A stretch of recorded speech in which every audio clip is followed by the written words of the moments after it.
Manolotra ny arahaba ho anao mpiaino izao fandaharana izao. Andeha isika hiaraka hivavaka.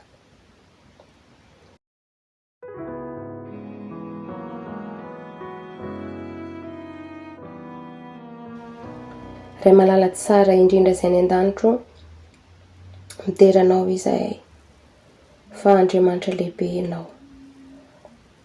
Mankasitraka sy misotra no fitahina sesehena izay arotsaka ao tsy tapaka aminay. Mamindra fo mamelany elokay satria mpanoty izay tsy mendrika na teny anonona ny anaranao akory. Koa ankehitriny izay raha hianatra ny teninao amin'ny alalan'ny mofinaina dia mangataka fananao masina nazava ny sainay, ampafantatra anay ny tianao ho ambara aminay. Ka mba tsy handalo fotsiny ane izany fa ho ampiarinay ho amin'ny fiainanay ary hanovanay ny fomba famindranay ary koa ho zarainay amin'ny hafa. Tononona ny vavaka amin'ny anaran'i Jesosy. Amen. Fembelina maraina antsika androany dia nampitondraina ny lohateny hoe ilay loharanonaina. Ilay loharanonaina. Timoty 2:1-12 satria fantatro izay inoko. Amen. Nibanjina ny any ankoatra ilay apôstôly ka tsy nisy tahotra na orooro teo aminy, fa nanana fanantenana mahasambatra kosa izy ka tsy andriny ny ataterany izany. Nijoro teo amin'ny toerana andatsahany ny rany izy ka samy tsy hitany na ny sabatry ilay mpandatsa-drà na ny vovoka izay irarahany rany. Na nandratra ny masony tany an-danitra izy dia ilay lanitra madio sy manga fa hita amin'ny andro tsara ny lohataona ka tazany tamin'izany ny seza fiandrianan'Andriamanitra. Tazany ity lehilahy be finoana ity ilay tohatry Jakoba izay nampiseho an'i Kristy nampiray ny tany tamin'ny lanitra dia ilay lehilahy tonga lafatra ao amin'Andriamanitra tsy tafetra. Nampahery azy ny fahatsiarovany ny patriarika sy ny mpaminany izay nametraka amin'ny fitokisany teo amin'ilay afaka ampionina sy anohana ny finoany.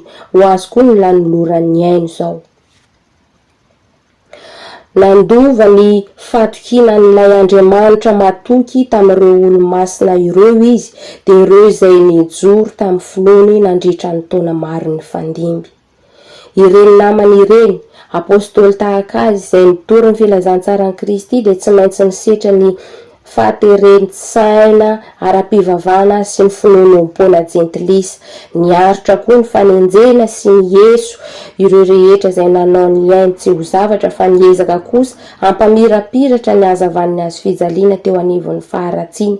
Izy ireny koa dia toreny nanambara taminy fa Jesosy ny zanak'Andriamanitra sy mpamono zao tontolo zao.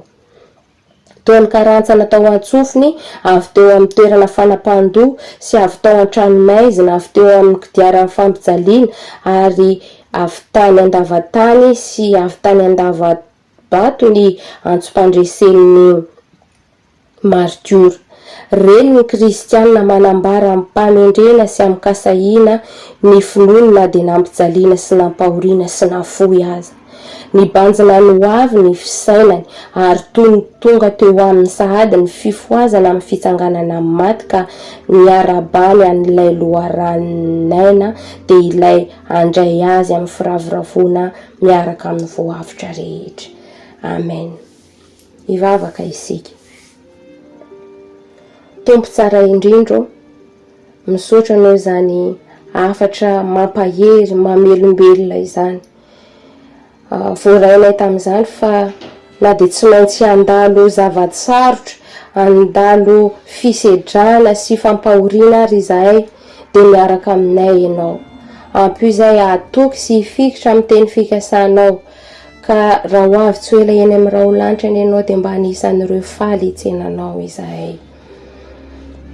Ampaherezo koa izahay manoloana ireo ady sy tolona izay tsy maintsy lalovanay eo amin'ny fiainana ara-nofo, aoka mba ho tahinao ny zanakao. Dia apetraka eo ampelantananao ary ny tontolo andro izay mbola ho diavinay, manomezanay ny hery sy tanjaka fahasalamana fa namanatanteraka ny adidy amanandraikitra. Dia izany vavaka izany no angatana sy tonona noho ny amin'ny anaranao Jesosy. Amen. Dia izay indray ary no namarana ny fotoanantsika tamin'ity androany ity. Mirary soa indrindra.